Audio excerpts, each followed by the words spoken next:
चलिए, जय हिंद, वंदे मातरम। आप सभी को मेरा प्यार भरा नमस्कार। आज फिर से मैं आपके सामने लेकर आ रहा हूँ एलसीएम और एचसीएफ के कुछ बेसिक टॉपिक। ठीक है, बेसिक तरीके कैसे हम एलसीएम और एचसीएफ को सॉल्व कर सकते हैं। ठीक है, जैसा कि आप लोग जानते हैं कि बहुत सारे मतलब कि कह सकते हैं चैप्टर्स में एलसीएम और एचसीएफ का यूज किया जाता है। ठीक है, तो आज हम सबसे पहले अगर जैसे कि आप फ्रैक्शन के जैसे हम लोग पढ़ रहे थे, फ्रैक्शन का एडिशन और सब्ट्रैक्शन, फ्रैक्शन को घटाना और जोड़ना, तो उसके लिए चाहिए क्या है, आपको एलसीएम और एचसीएफ आना चाहिए, खासकर एलसीएम आना चाहिए। तो आप जो है तो भिन्नों को जोड़ सकते हो आसानी से और घटा सकते हो। ऐसा कर सकते हैं कि नहीं कर सकते? तो उसके लिए हमने कल आपको भिन्नों के जोड़ में क्रॉस मल्टीप्लिकेशन आपको बता दिया कि हम क्रॉस मल्टीप्लिकेशन करके कैसे हम भिन्नों को जोड़ सकते हैं और घटा सकते हैं। ठीक है, तो आज जो हम शुरू करने जा रहे हैं एलसीएम और एचसीएफ, तो सबसे पहले हम पढ़ते हैं एचसीएफ। एचसीएफ का फुल फॉर्म क्या होता है? Highest common factor. क्या होता है? Highest common factor. Highest common factor क्या होता है? Highest common factor. और एलसीएम का जो फुल फॉर्म होता है क्या होता है? एलसीएम का लोवेस्ट कॉमन फैक्टर। क्या होता है? एलसीएम का लोवेस्ट कॉमन मल्टीप्लिकेशन। क्या होता है? मल्टीप्लिकेशन। क्या होता है? Multiplication, lowest common multiplication. अब इसको जानने से पहले हमें ये जानना पड़ेगा कि हाईएस्ट कॉमन फैक्टर क्या होता है और मल्टीप्लिकेशन क्या होता है, तब तो हमें पता चलेगा। तो फैक्टर का मतलब क्या होता है? सबसे पहले हम समझते हैं फैक्टर। फैक्टर का मतलब क्या होता है, पहले हमें ये जानना पड़ेगा। फिर हमें ये जानना पड़ेगा कि मल्टीप्लिकेशन का मतलब क्या होता है। ठीक है, मल्टीप्लिकेशन का मतलब क्या होता है, इसके बाद हम लोग सारी चीजें समझ सकते हैं। ठीक है, फैक्टर का मतलब क्या होता है? जैसे कि मान लीजिए अगर हमें निकालना, पहले फैक्टर निकालना, जैसे मान लीजिए अगर हमें 40 का फैक्टर निकालना, क्या निकालना है? 40 का फैक्टर निकालना। तो 40 का फैक्टर का मतलब ये है कि 40 जो है तो किससे किससे कट जाता है। समझ पा रहे हैं? 40 जो है किससे किससे किसके कौन कौन से नंबर के मल्टीप्लिकेशन में आ सकता है। 40 के फैक्टर का मतलब क्या है? कौन कौन से मल्टीप्लिकेशन के नंबर पे आ सकता है। ठीक है, जैसे मान लीजिए 40 जो है तो 2 के मल्टीप्लिकेशन के नंबर पे भी आ सकता है ना, और 4 के भी आ सकता है, 4 दाम 40, 5 के भी आ सकता है, 5 अट्ठे 40।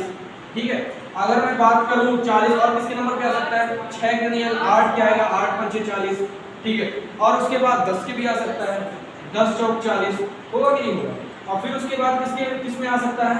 20 के में आ सकता है, नहीं आ सकता? 20 दूनी 40, और फिर अंत में 40 तो 40 ही होगा। ठीक है, अगर मैं बात करूं, अगर मान 20 का फैक्टर निकालिए सर, अगर हमें 20 का फैक्टर निकालना हो तो 20 का फैक्टर क्या क्या हो सकता है बताइए? एक तो 2 से कट सकता है 20, फिर किससे कट सकता है? 4। ठीक है, और फिर उसके बाद किससे कट सकता है? 5, फिर 20 किससे कट सकता है? 10। अब मैं बोलूं कि इन दोनों का एचसीएफ निकालिए, हाईएस्ट कॉमन फैक्टर निकालिए। क्या निकालिए? 40 और 20 का एचसीएफ निकालिए, ना कि एलसीएफ, एचसीएफ निकालिए। 40 और 20 का एचसीएफ निकालिए। एचसीएफ को हिंदी में कहते हैं महत्तम समापवर्तक, हाईएस्ट कॉमन फैक्टर। क्या कहते हैं? महत्तम समापवर्तक। हिंदी में कहते हैं महत्तम समापवर्तक। महत्तम समापवर्तक। जैसे कि महत्तम समापवर्तक का मतलब है हाईएस्ट। अब मैं बोलूं 20 और 40 का एचसीएफ क्या होगा, तो आप ये देखिए 20 और 40 में जो एचसीएफ है, जो फैक्टर है, उन दोनों में बड़ा नंबर कौन सा है? बड़ा कौन सा? इन दोनों में जो कॉमन है ये 10। क्या है? 10। तो 20 और 40 का एचसीएफ क्या हो जाएगा? आंसर 10 हो जाएगा। क्या हो जाएगा? आंसर 10। इसका मतलब ये हो गया हाईएस्ट जो बड़ा नंबर जो उन दोनों फैक्टर में कॉमन होता है वही क्या कहलाता है? एचसीएफ कहला जाता है, हाईएस्ट कॉमन फैक्टर। क्योंकि हाईएस्ट है यानी बड़ा, इसीलिए उसको बड़ा नंबर फैक्टर में लेते हैं। देखिए दोनों में क्या कॉमन है? 10। बड़ा सबसे, 5 भी कॉमन है, 4 भी कॉमन है, लेकिन बड़ा सबसे कौन सा कॉमन? 10, इसीलिए इसको 10 लेंगे। और 10 से क्या हो जाएगा? एचसीएफ हो जाएगा। समझ गए आप लोग? क्या एचसीएफ का मतलब क्या हो जाता है? हो गया हाईएस्ट कॉमन फैक्टर। हमारी माता जी ने हमारा नाम महत्तम रखवाया था क्योंकि हम बड़े थे, और छोटे वाले भाई का नाम लघुत्तम रखवाया था क्योंकि एलसीएम छोटा था। समझ पा रहे हैं? हमारी माता जी को मैं तुम्हें एचसीएफ और एलसीएम बड़े अच्छे से आता है और मैंने सिखा डाला है, इसलिए उन्होंने मेरा नाम महत्तम रखवा दिया क्योंकि मैं हाईएस्ट कॉमन फैक्टर हूँ, और छोटे वाले का नाम क्या रखवा दिया? एलसीएम, क्योंकि छोटा रहा। अब देखिए जरा बड़े ध्यान से आगे चलते हैं।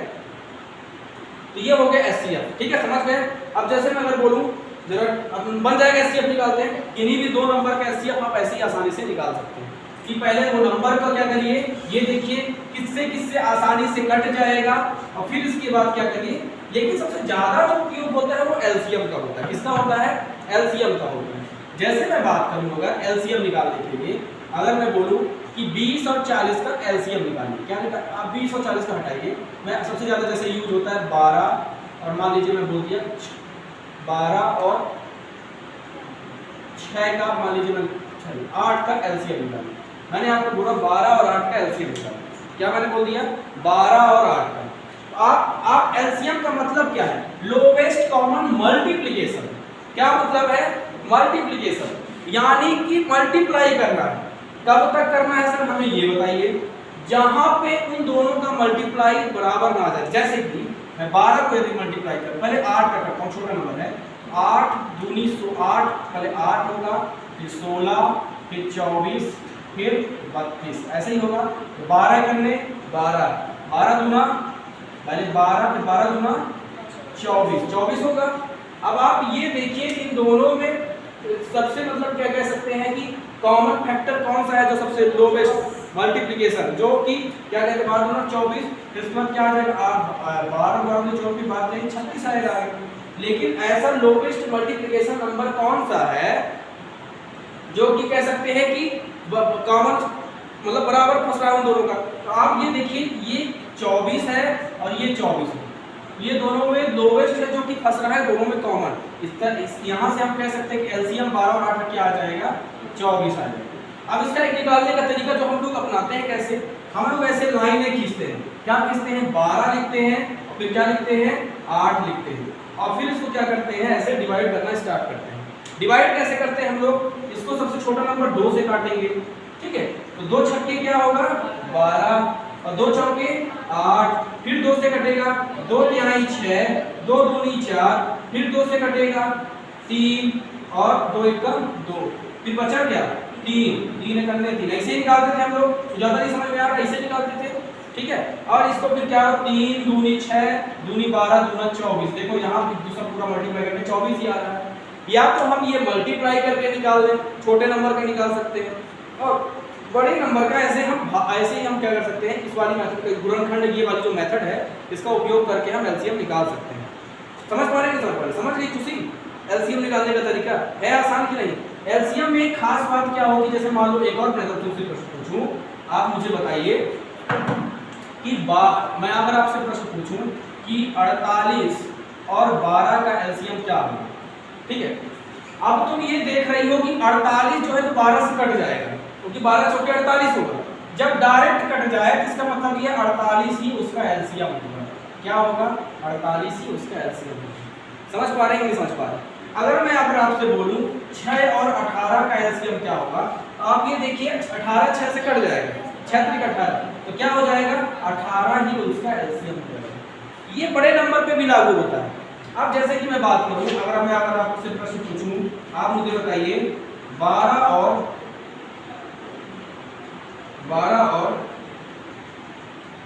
7 का एलसीएम होगा, इसका बताइए एलसीएम क्या आएगा? 12 और 7 का एलसीएम, 12 और 7 का निकालिए एलसीएम क्या आएगा?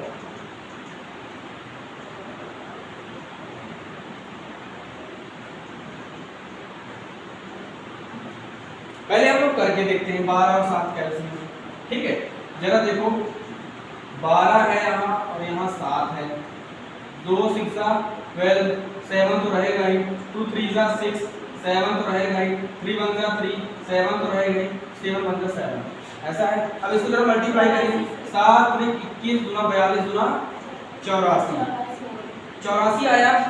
अभी इसको रहने दो, अब तुम लोग फिर से निकालो, 14 और 3 का क्या होगा बताओ? 14 और 3 का निकालो, 14 और 3 का आ जाए, बैठ सकते हैं, कोई दिक्कत नहीं। 14 और 3 कैल्शियम निकालिए क्या आएगा? 14 और 3 कैल्शियम निकालिए क्या आएगा?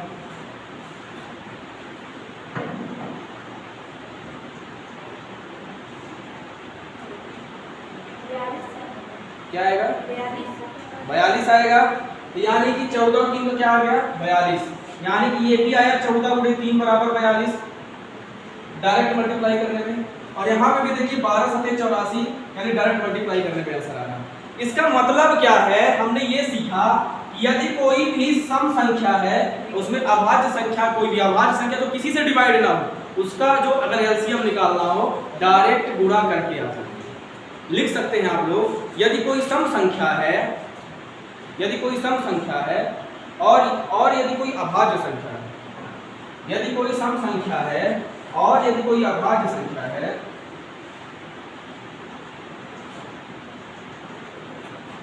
यदि कोई सम संख्या है और यदि कोई अभाज्य संख्या है तो उसका एलसीएम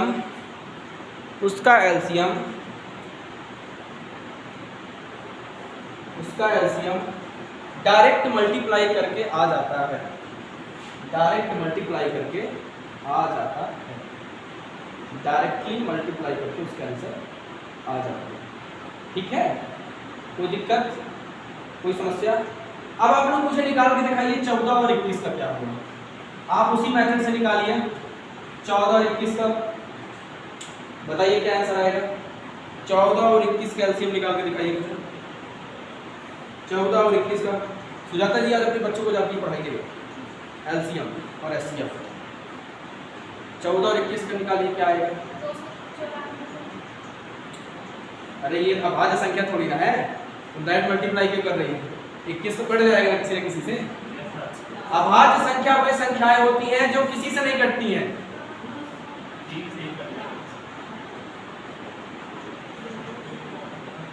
विषम संख्या और अभाज्य संख्या में अंतर है, पता है आपको? पता है कि नहीं पता? विषम संख्या और अभाज्य संख्या, हाँ 42 है।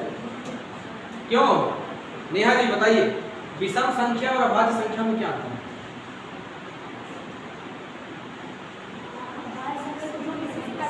और विषम संख्या और सम संख्या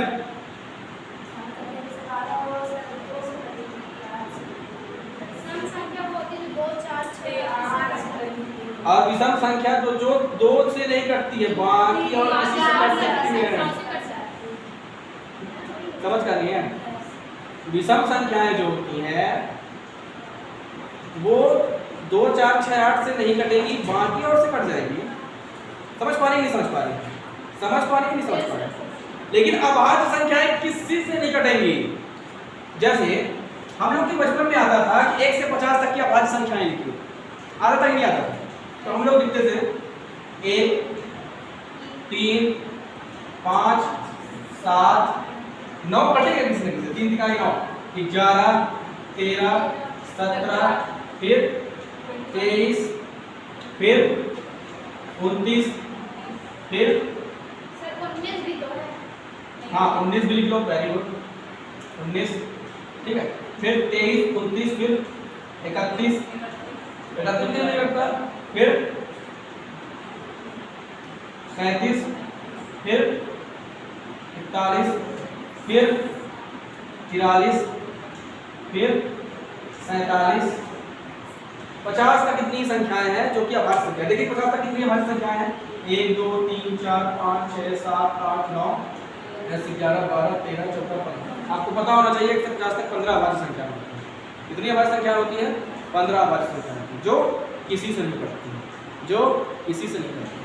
तो हमारे कहने का मतलब ये है कि यहाँ पे अब पूछा क्या है 12, किसका मैंने पूछा था एलसीएम 12 और 21, हाँ 14 और 21 का एलसीएम पूछा मैंने, ठीक है। 14 और 21 का एलसीएम पूछा, क्या आया 42 आया। कैसे आपने निकाला? ऐसे निकाला होगा। लेकिन अगर मान लीजिए 14 और 21 का आपको टेबल याद है तो आप अपने दिमाग में भी कर सकते हो। 14 को 14 14 28 14 42। अब देखो भाई 21 भी 42 के पास 21 2 42, यहाँ पे आंसर आपको आ जाएगा 42। यहाँ पे इसका क्या होगा एलसीएम। और या तो फिर आपका सरल तरीका क्या है, आप वही निकालिए ऐसे करके 14 लिखिए सुजाता जी, यहाँ 21 लिखिए और फिर ऐसे करके 2 7 14 21 किसी से नहीं कटेगा, फिर 3 7 3 7 21 7 एकदम 7 7 21 2 42। ये तरीका है। तो आप समझ रहे होंगे कि एचसीएफ और एलसीएफ वास्तव में निकालते कैसे, इसी का उपयोग भिन्नों के जोड़ में करते हैं। मैं आपसे कल प्रश्न पूछ, मैं आपको बोला था कि जब मैं एलसीएम और एचसीएफ पढ़ा दूंगा। अच्छा, एक और बड़ी शानदार बात होती है, बहुत शानदार बात मैं आपको बताने वाला हूँ, जो आपकी एमपी पुलिस और व्यापम रेलवे में खूब पूछता है कि अब मान लीजिए जैसे दो संख्याएं हैं 21 और क्या है 14, ठीक है, इसका एलसीएम क्या आया 42 आया, क्या आया एलसीएम 42। इसका एचसीएफ निकालिए क्या आता है, इसका एचसीएफ निकालिए क्या आता है, हाँ महत्तम निकालिए क्या आएगा,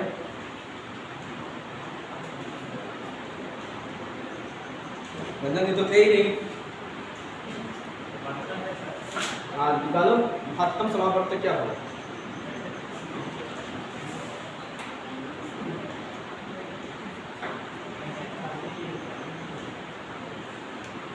देखिए 21 का पहले हम क्या निकालेंगे, फैक्टर निकालेंगे। 21 किससे किससे कटेगा, 3 से 7 से, फिर अपने आप से कटेगा और कोई तरीका नहीं। 14 किससे कटेगा, 2 से कटेगा, 7 से, और कोई तरीका नहीं। इन दोनों में हाईएस्ट कॉमन फैक्टर कौन सा है, 7। ये 7 जो है जो हाईएस्ट कॉमन फैक्टर है, जो एक दूसरे के कॉमन है, समझ गए। तो यही 7 क्या हो जाएगा इसका एचसीएफ हो जाएगा। हाँ दोनों का डिफरेंस भी तो 7 आ रहा है, दोनों का डिफरेंस लेना देना नहीं है, तो किसी इसमें तुमका फंस आ गया, सब में नहीं फंसेगा। ये हम लोग को सर बताएं। अच्छा डिफरेंस होता है, हां बोले कि डिफरेंस हम जब हमारे साथ सर बताएं।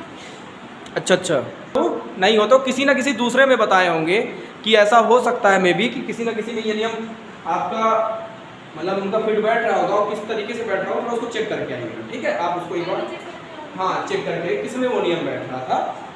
नियम होते हैं अलग अलग, हो सकता है अलग अलग नियम होते हैं। अब आइए हम जरा चेक करते हैं वो जोड़ जो हम लोग जोड़ रहे थे, एडिशन कर रहे थे फ्रैक्शन का with the help of LCM method, जो मैं आपको बताने वाला था वो मेन बेसिक क्या है।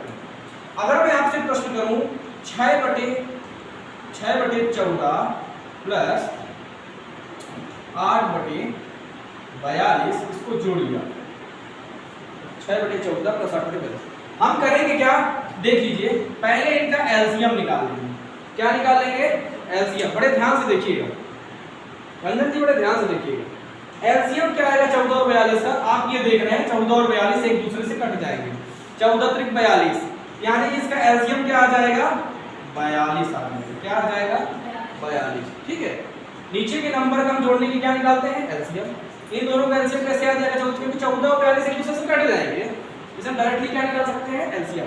इसको आप लोग चाहे तो काट भी सकते हैं, अभी ये 2 तिहाई 6, 2 सत्ते 14 कट जाएगा, 2 चौके 8, 2 दूनी 4, 2 एकम 2, तभी 3/7 प्लस 4/21 आ जाएगा।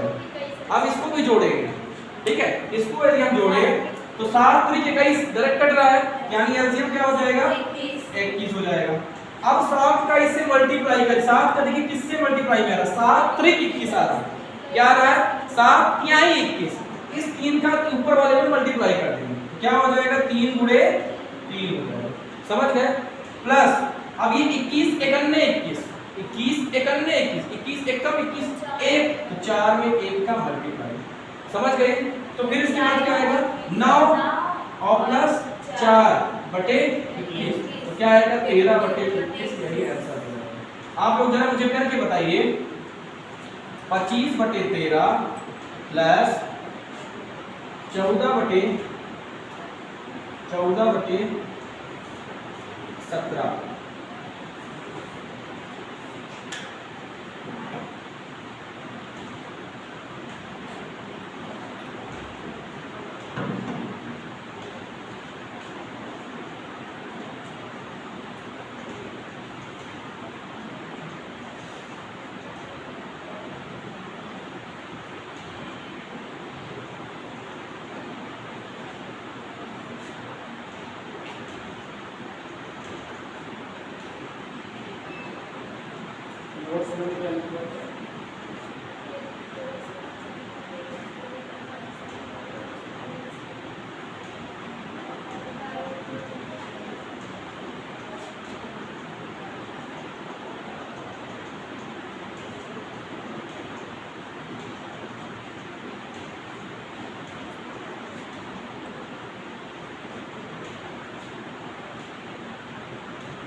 नहीं आया?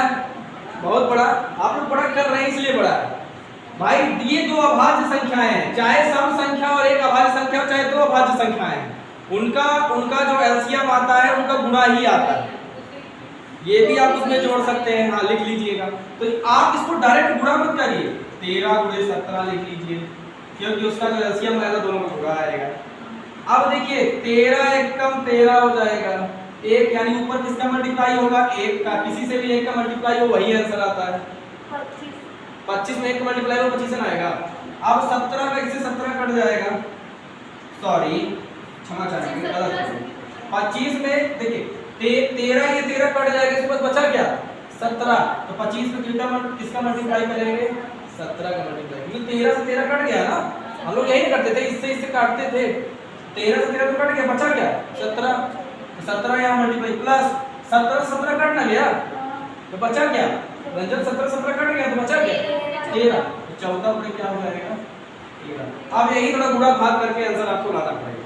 तो ये आप लिख सकते हैं दो अभाज्य संख्याओं का एलसीएम दोनों का कट रहा है, नहीं कट रहा है, नहीं ऐसे डायरेक्ट नहीं कटेगा, इससे पहले हम मल्टीप्लाई करके आंसर लिखेंगे, ठीक है। 25 × 17 करेंगे, ठीक है।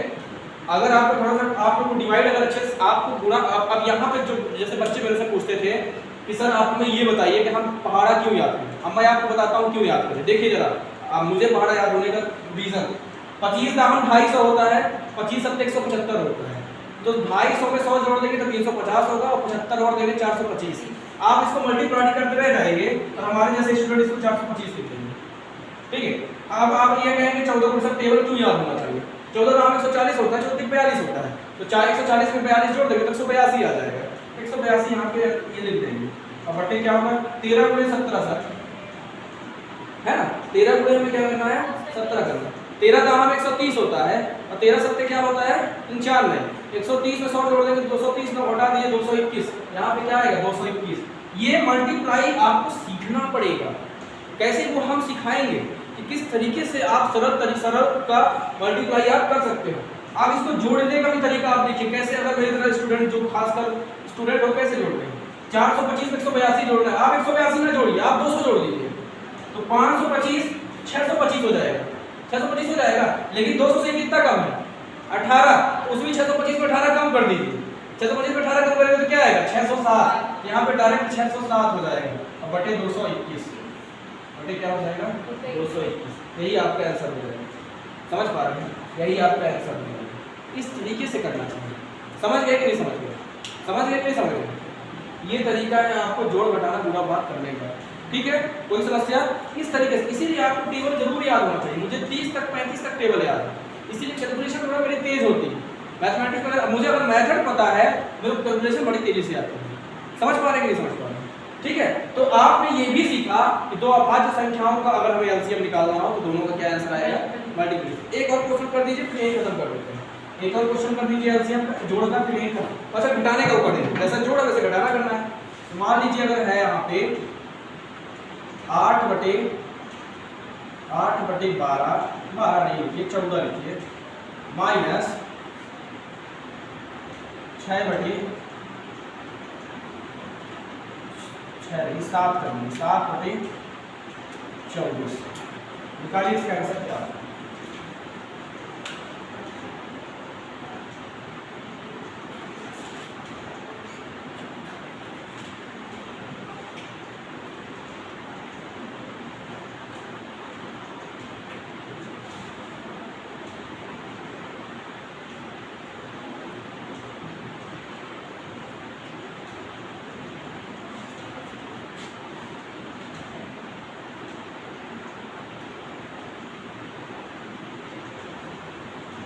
कर लिया,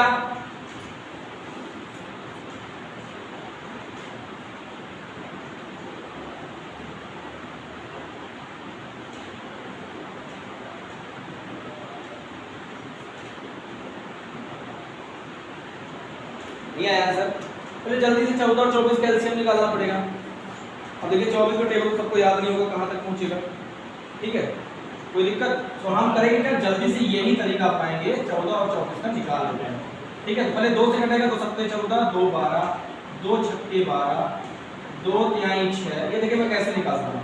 ठीक है, और फिर 7 7 यहाँ तक पहुँच जाएगा, कोई दिक्कत। अब यहाँ पे आप क्या करिए, 2 दूनी 4 दूनी 8, 8 से 56 और 56 का 3 में मल्टीप्लाई कर दीजिए, ऐसे ही होगा। 56 का 3 में मल्टीप्लाई कर दीजिए, 56 का 3 में मल्टीप्लाई करेंगे तो क्या आएगा 168, 56 दूना 112, 56 क्या 168 आ जाएगा कि नहीं आएगा, करके दिखाओ।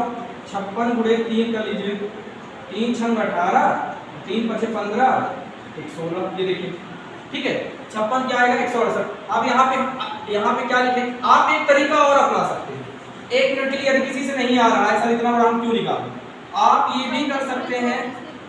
हाँ 14 गुणे 24 भी कर सकते हैं, क्या कर सकते हैं कि नहीं कर सकते, कर सकते हैं, नहीं कर सकते, ठीक है। वो सिर्फ अभाज्य संख्याओं के लिए करना है, ठीक है, सब के लिए नहीं करना, क्योंकि लोवेस्ट कॉमन फैक्टर वो अभाज्य संख्या पर में वो नियम लागू होता है, और यदि सम संख्या और अभाज्य संख्या और अभाज्य संख्या ऐसे नहीं है कहीं पे भी लागू हो जाएगा, ठीक है, ध्यान रखिएगा।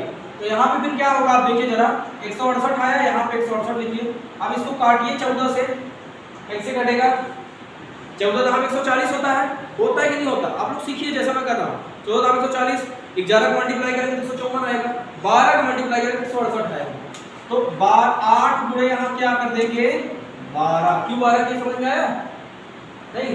14 का मल्टीप्लाई, 14 को देखते 168 कैसे कटेगा, तो हम चाहे तो भाग दे फिर 168 में 14 का, 14 एकम 14, 2 8, 14 दूना 28, ये कट जाएगा 12, ये 12 यहाँ मल्टीप्लाई, या तो मुझे पता होना चाहिए तो हम 140 होता है, फिर 14 जोड़ेंगे तो 154 आएगा, इतना तेज तो मल्टी जोड़ होना चाहिए, फिर 14 जोड़ेंगे तो 168 आएगा, यानी 12 बार जोड़ रहे हैं, इसलिए 12 प्लस 24 सत्ते 168 मुझे याद करा कि आप लोग को नहीं याद होगा तो भाग करके देख लीजिएगा।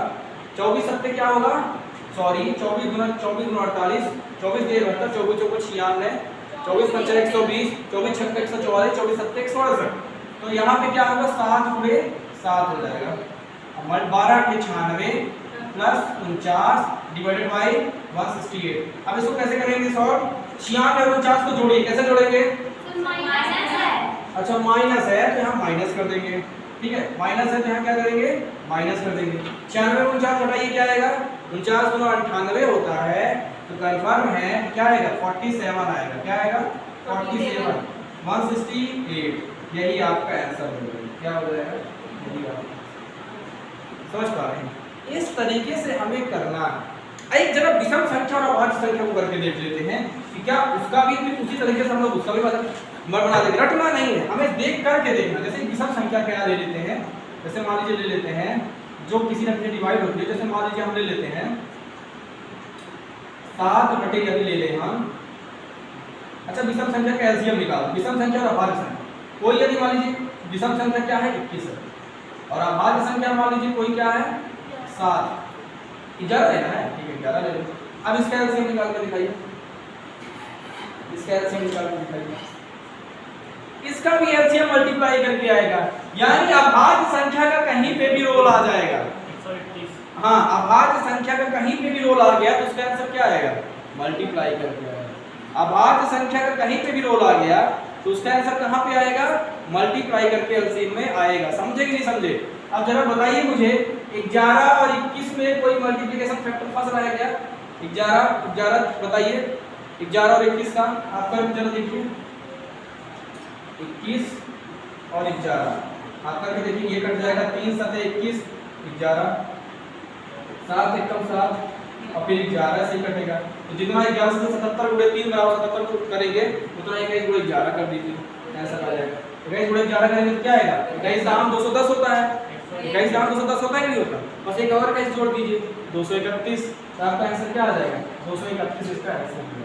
यानी कि अभाज्य संख्या का कहीं पे भी रोल आता है तो किसी के, चूंकि अभाज्य संख्या किसी से नहीं कटती है, यानी इसीलिए हम क्या करते हैं उसका जो एलसीएम आता है डायरेक्ट मल्टीप्लाई करके उसका आंसर आ जाता है। समझे आप लोग, आप बताइए एलसीएम एचसीएफ समझे, और एलसीएम और एचसीएफ मेथड से हमने फ्रैक्शन का एडिशन सीखा, जोड़ सीखा। समझ में आई बात की नहीं आई है, बताइए बताइए आप लोग को कोई समस्या आई हो तो, कोई क्वेश्चन आपकी तरफ से बोलिए, आपकी तरफ से आ गया बताइए। तो आप लोग घर जाके करना क्या है, आपको कुछ नहीं करना है, अपने मन से ही सोचना है सीखना, इतना बटे इतना जोड़ दे, इतना बटे इतना जोड़ दे तो कैसे करेंगे, इतना बटे इतना जोड़ते थे, इतना बटे इतना घटाते करते। एक अभाज्य संख्या लेते हैं, एक भाज्य संख्या लेते हैं, फिर जोड़ते करते। एक दो सम संख्याएं करके करते हैं, दोनों काटने जो कट जाए उनको करके देखते हैं, तभी आपसे बनेगा। पर सब लोग कल 15-15 क्वेश्चन लगा के आना, हम देखेंगे अपने से बना के लगा के आना। ठीक है, चलिए हंसते रहिए, मुस्कुराते रहिए। आप सभी को जय हिंद, वंदे मातरम। ठीक है, चल।